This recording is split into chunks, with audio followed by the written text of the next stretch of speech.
Introducing the self-centering cradle capo, D'Addario's first with a latch-top design.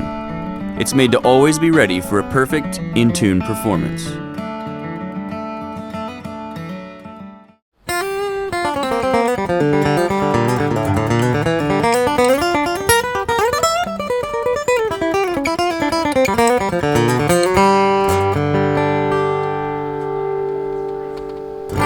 Right on, man. That sounded great. Hey, what's up, guys? This is Perry with Premier Guitar here in Nashville, Tennessee at the Ryman Auditorium. Hanging out with Billy Strings.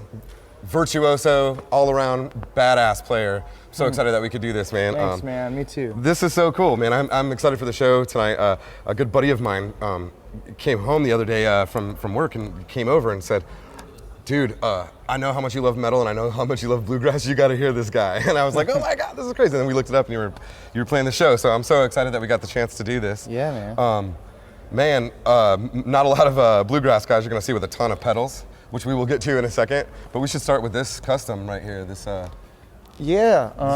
I got this about 2 years ago, and it was built by Preston Thompson Guitars out in Sisters, Oregon. They're a small company based in Sisters, and they make fantastic instruments. It's beautiful. I can show you the back of it there. It's Brazilian rosewood. And was this a nice addition from B&A or something like that? Is that what the tape is, or just to protect the back from your belt? It's actually, the tape is holding on this little microphone here, Aha.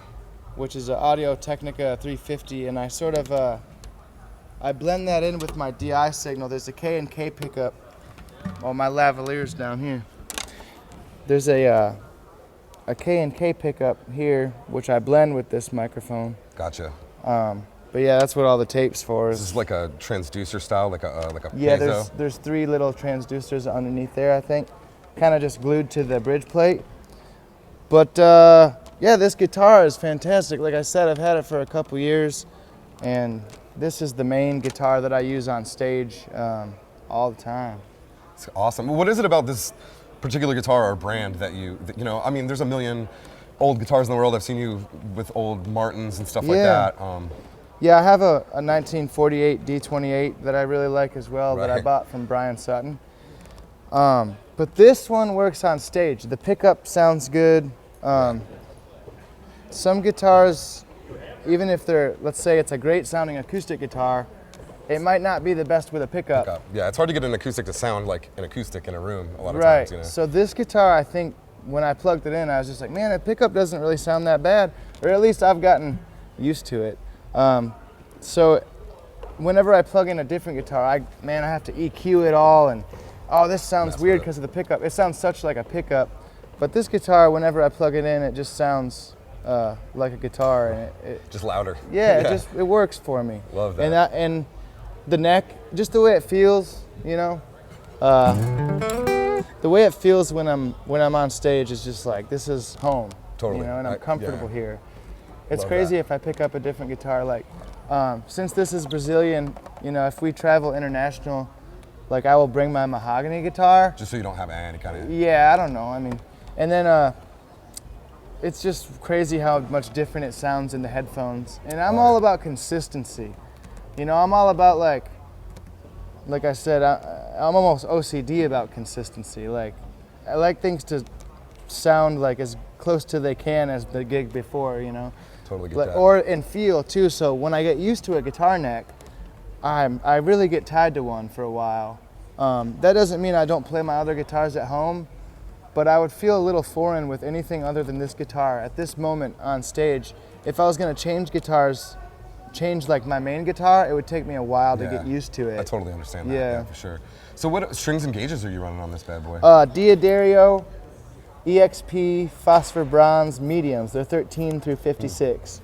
Yeah, medium gauge. It's good for the bluegrass, you know, because I play so hard. Speaking of playing hard, that action is sitting there pretty high. Is it? Yeah. Well, I don't know. From this angle, it looks pretty. I don't know. Up there. My guy, my luthier here in town, his name's Dave Johnson, and he makes scale model guitars. Yeah, that scale model guitars. Yeah. So he's my guy that sets it up, and yeah, I guess I like it a little high, and I think again because I play with such a hard right hand that, you know, if you hit it much harder, if your action's any. You're gonna buzz out. It'll yeah, buzz it'll out, fret yeah. So I think I do sort of have kind of high action because of that. I wish I could learn to play lighter, honestly, but I just, it's... Well, there's so much, I mean, especially for bluegrass, if you're looking for that barky tone, you kind of really got to hit the hell of it. It's a percussive thing as well as a... I've always kind of dug in, and it's like one of the things that I'm learning as I grow and as I, you know, technique, you know, and playing lighter and playing easier and kind of getting more into a zen space than just like smashing out of it. Yeah. I know you're like super into, you know, old, obviously traditional bluegrass, Doc Watson and all that stuff, but are there any players around today that you are, you know, currently like picking up from, maybe technique wise or otherwise? Sometimes I watch like YouTube videos of Julian Lage workshops. Totally. And he's one of them, you know, and there's a lot of different players, you know. I listen to a lot of electric players too, Marcus King and, you know, Derek Trucks and folks like that.